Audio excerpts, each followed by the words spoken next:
Bienvenue sur la panafricaine Médian. C'est toujours avec le même plaisir que je vous retrouve pour ce nouveau numéro de votre émission Talk Afrique.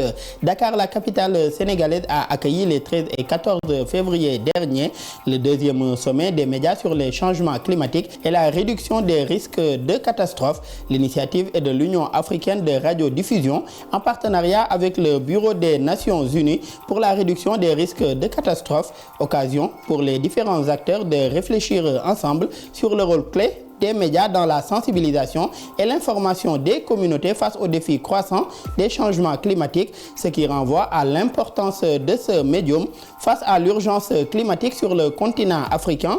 Quel rôle des médias face aux défis du changement climatique? Comment combler le gap de l'information dans la lutte contre le changement climatique et ses conséquences sur la santé? Sur ce plateau, pour en parler avec nos invités, M. François-Xavier Thiaw, vous êtes le directeur de Radio Sénégal, également coordonnateur du comité préparatoire du sommet des médias de l'Union africaine de radiodiffusion. Merci encore d'avoir répondu présent à notre invitation. Merci So de m'avoir invité. Merci beaucoup. Et je vous en prie, et en face de vous, M. Djiby Niang, vous êtes directeur exécutif de la section sénégalaise de JVE, Jeunes volontaires pour l'environnement. Merci également à Djiby Niang d'être là avec nous. Merci beaucoup, M. So.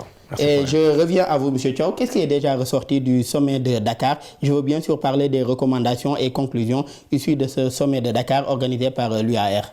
Alors, il est ressorti des recommandations assez fortes. Il s'agit de replacer la radio dans le contexte des changements climatiques au cœur de la sensibilisation et de l'information sur ces problématiques, sur ce phénomène des changements climatiques.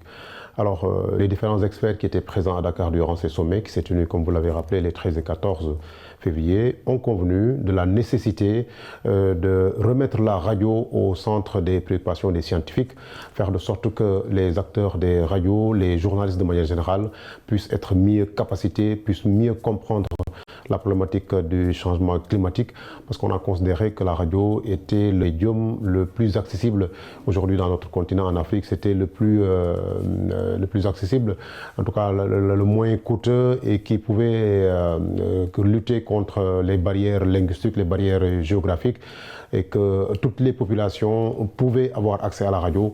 Et donc il était important de mettre en lien les hommes de radio et les scientifiques qui travaillent sur la problématique du changement climatique. Et justement, pourquoi le choix d'avoir mis en avant ce médium? Est-ce juste le fait que ce soit un médium assez accessible également pour toucher la plupart des communautés, ou bien il y a d'autres explications à ce choix-là? Oui, je pense que c'est une des raisons. Ce que j'ai dit tout à l'heure, c'est un médium accessible, mais il y a le fait que aussi la radio, c'est un peu l'oralité, et on sait qu'en Afrique, par exemple, nous avons tous une culture de l'oralité.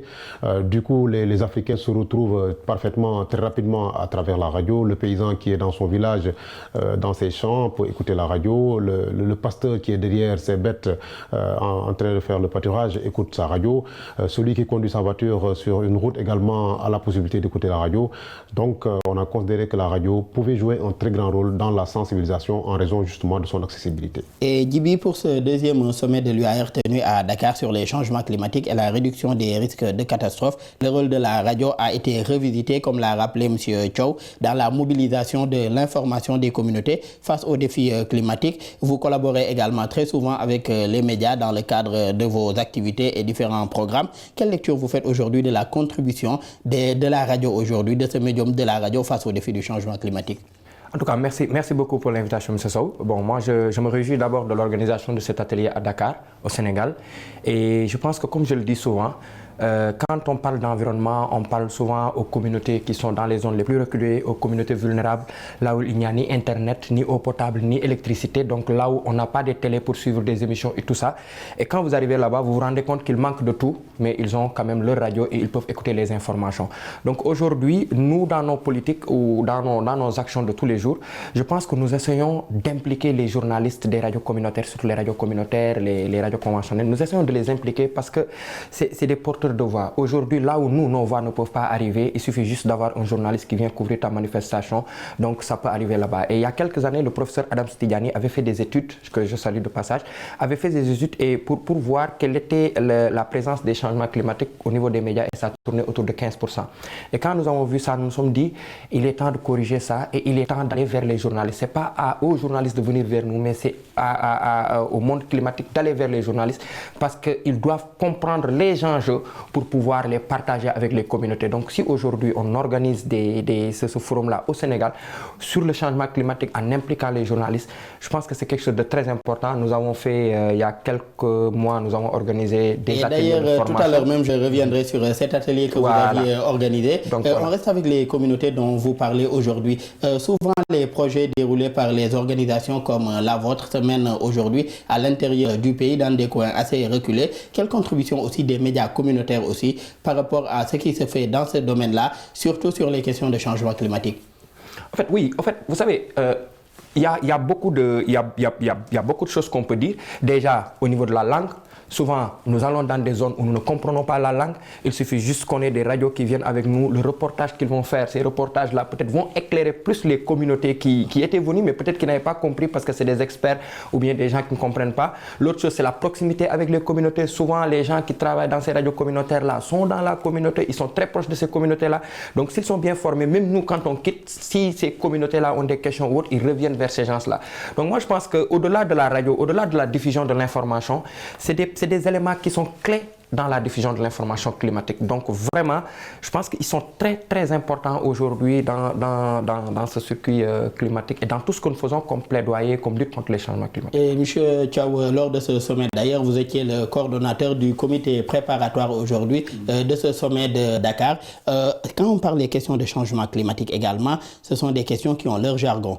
Et il faut maîtriser ce jargon, maîtriser également toutes les thématiques qui tournent autour de ces questions également pour pouvoir bien informer ou sensibiliser les communautés ou les populations dans ce sens-là. Quelle place aujourd'hui occupe la formation dans les activités de l'UAR et au cours même de ce sommet de Dakar? Justement, je pense même que le sommet en tant que tel était un espace de formation, puisque les journalistes sont venus d'une trentaine de pays et voilà, il y a eu beaucoup de panels, beaucoup de thématiques qui ont été développées avec véritablement des professeurs d'université, des climatologues, en tout cas des acteurs des changements climatiques, et à travers les différentes discussions, je pense que les journalistes qui étaient là ont appris.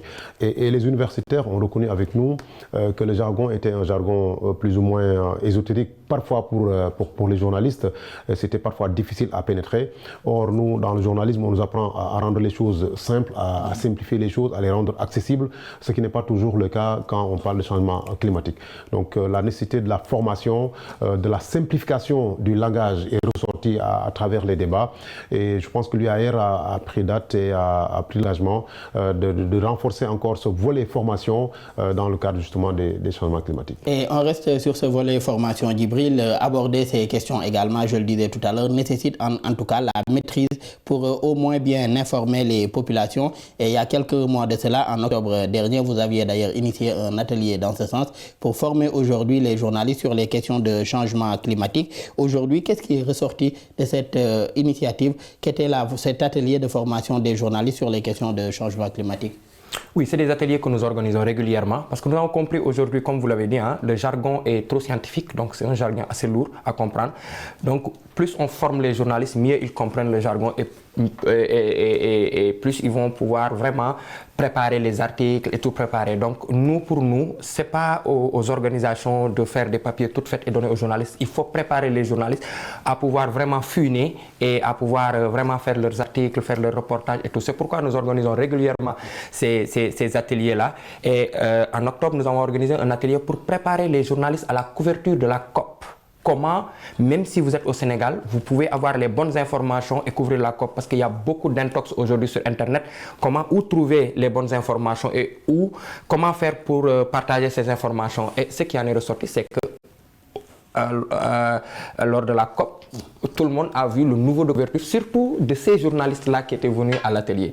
Moi, personnellement, j'ai été beaucoup contacté, donc voilà. Et puis, on a vu que les outils qu'on leur avait donnés, ces gens l'ont bien utilisé et vraiment, il y a une très bonne couverture de la COP. Et au-delà de ça même, je pense qu'il y en a même qui avaient décidé de participer à la COP et qu'on a eu à soutenir.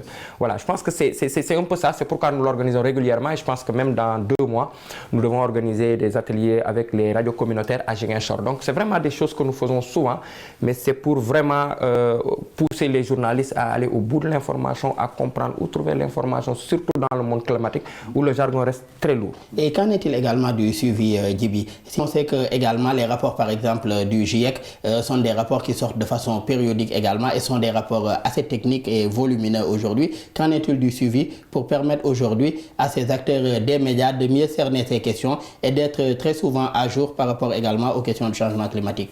Bon, par rapport au Sénégal, quand même, nous avons des journalistes qui se sont quand même organisés et je pense qu'il y a un réseau de journalistes qui est spécialisé sur l'environnement. Et je pense que par rapport à tous ces documents politiques, aujourd'hui, ces réseaux sont invités lorsque le gouvernement fait des ateliers, par exemple, pour parler de ces documents, que ce soit la CDN, que ce soit tous les documents aujourd'hui. Il y a des journalistes qui sont invités et qui font partie de ces réseaux-là et qui sont au cœur de la préparation, au cœur des validations de ces documents-là. Il y a même des journalistes qui participent aux événements internationaux et tout ça. Et je pense qu'aujourd'hui, tout cela fait qu'aujourd'hui, il y a un certain maillage et voilà, maintenant ça ne suffit pas parce que tout le monde n'a pas, souvent ça se limite à Dakar. Maintenant, il faut essayer d'élargir ça parce que Dakar seulement n'est pas le problème, il y a des problèmes ailleurs. Il faut qu'on essaie de le sortir, mais je pense que c'est vraiment très très important. Et la CDN dont vous avez parlé tout à l'heure, je précise que c'est la contribution déterminée au niveau national des pays au titre de l'accord de Paris. Et M. Thiaw, ce sommet de Dakar a d'ailleurs coïncidé avec la célébration de la journée mondiale de la radio. C'est 2025 qui avait également pour thème la radio et les changements climatiques. Selon vous, quel rôle également la radio, surtout les radios communautaires dont on parlait tout à l'heure, joue dans la sensibilisation et l'information des communautés à la base? Mais très bien, c'est une excellente question et je pense que ça a été également au cœur de ce sommet, puisque au-delà des radios nationales qui constituent pour l'essentiel l'UAR, ce sommet a vu la participation d'une bonne quinzaine de radios communautaires qui étaient venues de l'intérieur du Sénégal. Et des témoignages sortis de ces participants, des délégués qui étaient venus en tout cas de ces radios communautaires, il ressort qu'ils ont, en tout cas que ces radios jouent un rôle important au niveau de la base. Parce qu'en fait, je rappelle que les radios communautaires sont les radios des communautés qui sont au contact direct des communautés, qui parlent le langage des communautés, qui connaissent, qui comprennent les problèmes des communautés.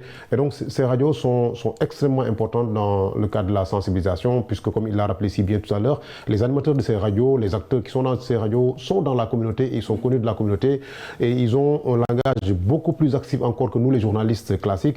C'est des acteurs qui sont écoutés parce que voilà, ils sont avec les gens, ils leur font confiance et donc quand ils leur parlent, voilà, c'est un langage qui peut passer rapidement. Donc ces gens ont juste besoin d'un renforcement de capacité et c'était justement le cas à l'occasion de ce sommet. Pendant les 2 jours, ils ont pu rencontrer des scientifiques, ils ont pu rencontrer des climatologues, des météorologues pour discuter, échanger autour des concepts pour mieux les pénétrer, mieux les comprendre afin de pouvoir justement les restituer au niveau de la base. Et ces radios communautaires également font de l'information de proximité également, comme vous l'avez rappelé, puisque ce sont des radios proches des communautés et qui relatent aujourd'hui les quotidiens de ces communautés-là. Mais quel impact selon vous aujourd'hui ces récits et également production des journalistes peuvent avoir sur les décisions publiques, surtout sur les questions de changement climatique? Oui, parce que bon, je pense que les décisions publiques, oui, l'autorité publique écoute les radios de manière générale, les radios communautaires plus également, puisque c'est également à travers ces médias, ces médias qu'ils ont la remontée des informations.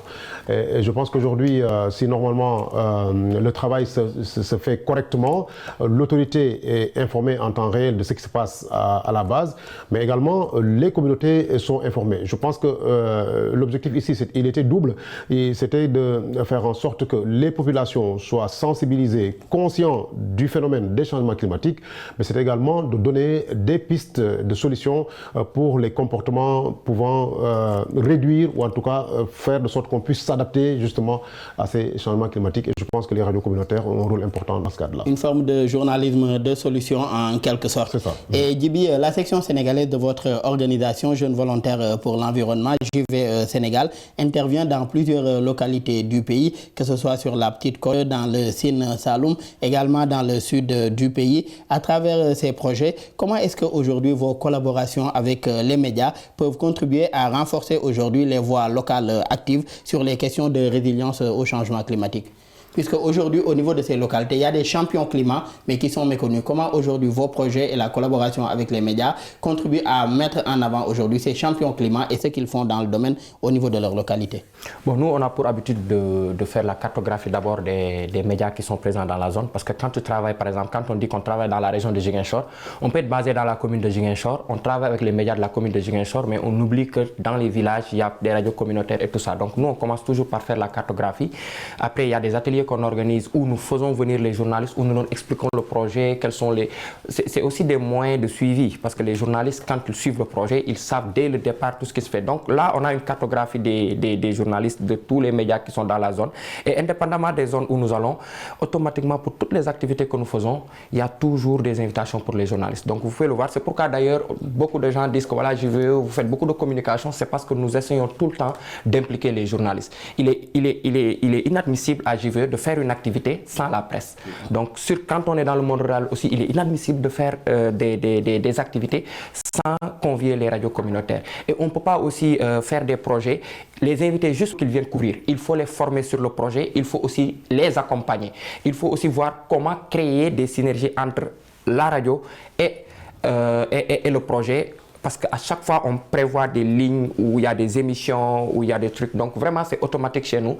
Et tout ça découle du fait que de l'analyse dont je vous parlais au début. Nous, dans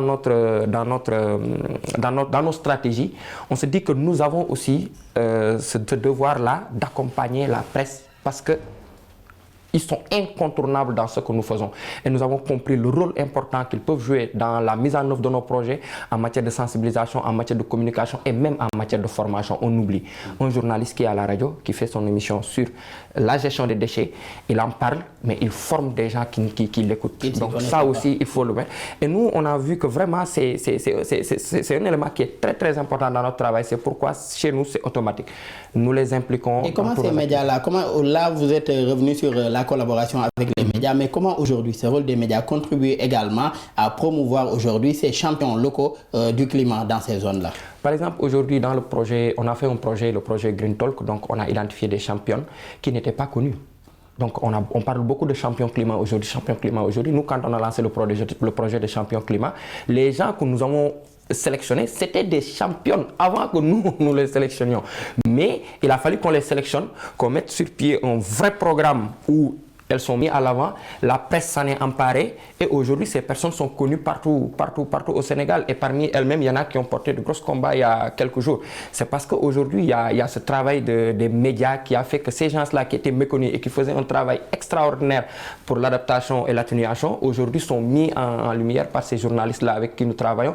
Et aujourd'hui nous ne sommes plus dans la zone, le projet est fini, même si nous continuons à garder les relations avec ces champions-là parce que bon, un projet peut finir en termes de financement, mais jamais en termes d'accompagnement. On constate que les journalistes avec qui on les avait mis en rapport continuent à les inviter dans des émissions. Donc aujourd'hui, le projet est fini, mais la presse a pris le relais. Et tout ça, c'est des impacts. Donc la visibilité qu'on a dans nos projets, c'est grâce aux journalistes, c'est grâce aux radios communautaires que moi, je ne cesserai jamais de remercier. Et cela permet également, au-delà même de vulgariser à ces journalistes, comme vous l'avez rappelé tout à l'heure, de se former sur ces questions, de maîtriser également les jargons aujourd'hui relatifs à ces questions-là. Et au-delà de la radio, ce médium dont on parle depuis tout à l'heure, selon vous, M. Thiaw, quel rôle aujourd'hui peuvent jouer les médias face au défi du changement climatique? Au-delà même de juste la radio, mais les médias globalement, quel rôle est-ce qu'ils peuvent jouer? Mais les médias ont un grand rôle dans la mise en œuvre ou dans l'élaboration de toutes les politiques de manière générale. Encore plus les changements climatiques, qui est aujourd'hui, changement climatique, un défi qui se pose au monde entier. entier. Je rappelle que selon les dernières statistiques du Bureau des Nations Unies chargé des affaires humanitaires, près de 7 millions d'Africains ont été touchés par les inondations de ces dernières années qui sont consécutives justement au changement climatique.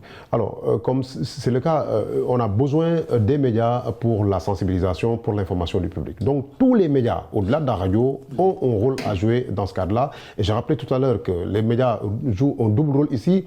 Il s'agit d'informer sur les changements climatiques pour que tout le monde prenne conscience, n'est-ce pas, de ce phénomène, mais ensuite donner des pistes de solutions, donner des comportements à avoir pour l'atténuation justement des effets de ces changements climatiques. Je pense que le rôle des médias est encore beaucoup plus, se pose aujourd'hui avec beaucoup plus d'acuité au moment où le monde entier parle des changements climatiques. C'est un sujet d'actualité. Dès que c'est un sujet d'actualité, ça intéresse les médias. Et donc, en tant que citoyens du monde, en tant que citoyens du Sénégal, nous sommes appelés à nous impliquer en tant qu'acteurs des médias pour jouer notre partition. Et déjà, votre organisation, c'est l'Union africaine des radiodiffusions. Mais aujourd'hui, les réalités ou bien comment est-ce que les populations africaines vivent les conséquences des changements climatiques, ce n'est pas la même chose aujourd'hui que dans les pays du Nord. Est-ce qu'il est prévu également en votre sein une collaboration entre ces journalistes aujourd'hui africains et leurs confrères et consoeurs aujourd'hui des radios aujourd'hui, que ce soit de l'Europe, des États-Unis, du Nord, en tout cas plus globalement, pour mieux cerner les questions et les comparer, puisque l'Afrique, comme on le rappelle très souvent, subit plus les conséquences de ce changement climatique, mais n'est pas en tout cas le continent qui pollue le plus. C'est ça, l'Afrique est le continent peut-être qui pollue le moins. On a parlé de moins de 3% d'émissions, alors que nous sommes le continent qui subissons le plus les impacts des changements climatiques. Vous avez parfaitement raison, je pense que la collaboration existe déjà, parce que l'UAR, c'est vrai que c'est une organisation africaine, mais au-delà des radios d'Afrique, l'UAR a des partenaires qui sont de l'Europe ou des États-Unis, et même du continent asiatique. Et je précise que à ce panel, à ce sommet que nous venons d'organiser, il y a eu des participants qui sont venus de Corée, il y a eu des participants qui sont venus de France, d'Angleterre, d'autres pays, n'est-ce pas, qui ne sont pas des pays africains. Donc c'est dire que le partenariat dont vous parlez, il existe déjà. Et l'UAR est en train de travailler avec ses différents médias partenaires dans les autres continents pour voir comment renforcer justement la collaboration et comment pouvoir bénéficier de formations. Et Djiby, d'autres questions, à savoir les pertes et préjudices subis par les communautés impactées par le changement climatique, ne sont pas que matériels ou bien économiques.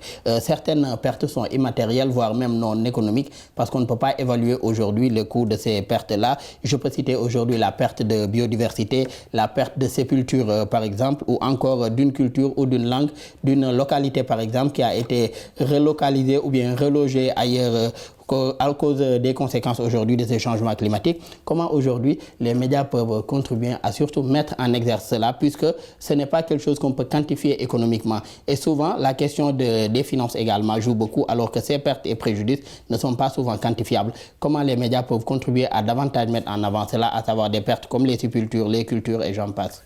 Je pense que déjà, il y a tout un travail qui est en train d'être fait. Donc là, il faut juste renforcer dans ce secteur-là, parce qu'aujourd'hui, quand on parle de pertes et préjudices, il y a des choses qu'on peut quantifier. Mais j'ajoute à la liste que vous venez d'énumérer les pertes humaines. On ne peut pas vraiment mesurer ça, quelle que soit la somme qu'on va donner à la famille des victimes. Et tout ça, la perte du père ou bien de la mère ou bien d'un enfant ne peut pas être corrigée. Et je pense aujourd'hui qu'il y a des choses qui se passent au fin fond, dans des endroits où il n'y a personne. Il faut que les médias puissent les relayer pour que l'État central soit au courant. Aujourd'hui, par exemple, si je prends le simple problème de Saint-Louis avec les populations qui sont délogées, il a fallu que les médias aillent là-bas auprès des populations pour les interviewer sur leurs conditions de vie pour que le projet soit accéléré. Il a fallu aussi que les médias aillent là-bas pour les interroger pour qu'on comprenne qu'il y a un problème, parce que c'est des gens qui habitaient près de la mer, qui vivaient des produits, des ressources halieutiques et qui sont déplacés aujourd'hui à des centaines de kilomètres de la mer. Et on veut les reconvertir, mais on ne peut pas reconvertir quelqu'un qui n'a pas de compétences. Et aujourd'hui, c'est grâce aux médias que ces petites choses que les gens avaient oubliées, les gens ont commencé à se dire, ah tiens, ça, c'est quelque chose qu'on avait oublié, mais il faut le corriger. Donc moi, je pense que sur les pertes et dommages, et aussi le cas de Bargny et beaucoup de choses, il y a beaucoup de reportages qui ont été faits. Les gens ne sont pas allés sur place. L'État central n'est pas allé sur place pour constater. Donc il faut que les médias aillent là-bas pour qu'on puisse se rendre compte que, ah ok, donc il y a ça qui se passe à Bargny. Et c'est à ce moment-là que l'État réagit et beaucoup de choses. Moi, je pense qu'il y a énormément de choses qui sont en train d'être faites par les journalistes. Maintenant, il faut renforcer et il faut aussi les accompagner. Je pense qu'il y a... renforcer et accompagner. Et M. Thiaw, comment combler aujourd'hui ce gap de l'information dans la lutte contre le changement climatique et ses conséquences sur la santé? On parle souvent de gap de l'information. Comment combler ce gap de l'information sur ces questions-là? Oui, le gap de l'information, je pense que c'est ce que disait M. Niang tout à l'heure. Il faut encore former les journalistes, les rendre plus sensibles à ces problématiques. Je veux dire que nous, journalistes, on a une déformation, c'est qu'on attend toujours, on s'attend à avoir toujours ce qu'on appelle l'information saignante, véritablement une information qui peut faire un peu de sensation. Or, les changements climatiques se produisent de manière assez insidieuse et c'est quand on a les conséquences seulement qu'on se rend compte qu'il y a effectivement quelque chose. Je donne l'exemple des dernières inondations dans le Bakel, le débordement de la crue du fleuve Sénégal. Le centre de suivi écologique, on avait parlé, avait alerté et tout, mais on ne percevait pas encore la réalité de l'affaire. Il a fallu que la crue se passe et qu'il y ait des conséquences sur les populations pour que les médias s'intéressent tout de suite à ça, parce que c'est spectaculaire, ça crée de l'émotion et on s'intéresse. Donc pour moi, c'est ça, c'est donc faire de sorte que les journalistes soient beaucoup plus sensibles à la question, soient beaucoup plus intéressés à la question, mais pour qu'ils n'attendent pas qu'il y ait des conséquences, qu'il y ait des drames pour s'intéresser à l'affaire. Et par rapport à ce dont vous parlez, est-ce qu'aujourd'hui le journalisme d'investigation, encore appelé aujourd'hui un modèle de journalisme lent, peut constituer aujourd'hui une solution pour davantage approfondir sur ces questions? Oui, le journal d'investigation peut effectivement constituer une solution, sauf que le journal d'investigation maintenant, c'est investiguer, c'est prendre beaucoup de temps, c'est aller vraiment en profondeur et ça peut prendre du temps, ça peut, vous pouvez être dépassé par les événements qui se déroulent de manière assez brusque. Mais je pense que de manière globale, les journalistes doivent être encore beaucoup plus sensibles à la question du changement climatique pour qu'ils en parlent de plus en plus. Parce que, vous l'avez rappelé, ou M. Niang l'a rappelé tout à l'heure, au Sénégal, par exemple, on est au Sénégal, je prends l'exemple, ici, de manière générale, la presse s'intéresse beaucoup à la politique, s'intéresse beaucoup au sport et peut-être un peu à la religion. Mais les questions d'environnement n'étaient pas trop présentes dans les médias jusqu'il y a quelques années. Aujourd'hui, on commence à en parler en raison justement des changements climatiques et des dégâts que ces changements sont en train de créer à travers le monde. Et c'est d'ailleurs l'une des missions aujourd'hui que s'est assignée votre organisation, qui est l'UAR, l'Union africaine des radiodiffusions aujourd'hui, d'intéresser davantage les journalistes à ces questions des changements climatiques. Malheureusement, nous en sommes à la fin de cette émission. Je rappelle que nous recevions M. François-Xavier Thiaw. Vous êtes directeur de Radio Sénégal, également coordonnateur du comité préparatoire du sommet de Dakar, organisé par l'UAR. Merci encore d'avoir répondu présent à notre invitation. Merci. Et cela a été un plaisir également de partager le plateau avec vous, puisque vous êtes également un de nos aînés dans le secteur des médias. Merci encore d'avoir été avec nous. Merci de nous avoir invités. Merci beaucoup, Sao. Merci beaucoup. Merci également à votre co-débatteur, M. Djibi Niang, également un acteur de la société civile, président de la section sénégalaise des JVE, Jeunes Volontaires pour l'Environnement, section Sénégal. Merci encore d'avoir été avec nous, Djibi. Merci beaucoup, Sao. Et un plaisir aussi d'avoir partagé le plateau avec vous. Oui, c'est un plaisir d'avoir partagé surtout le plateau avec vous deux. Ça fait longtemps que j'entends son nom, c'est la première fois. Merci également à nos collègues de l'équipe technique pour les facilitations et pour la réalisation de cette émission. Merci à vous tous qui nous suivez et très bonne suite de programme sur nos antennes.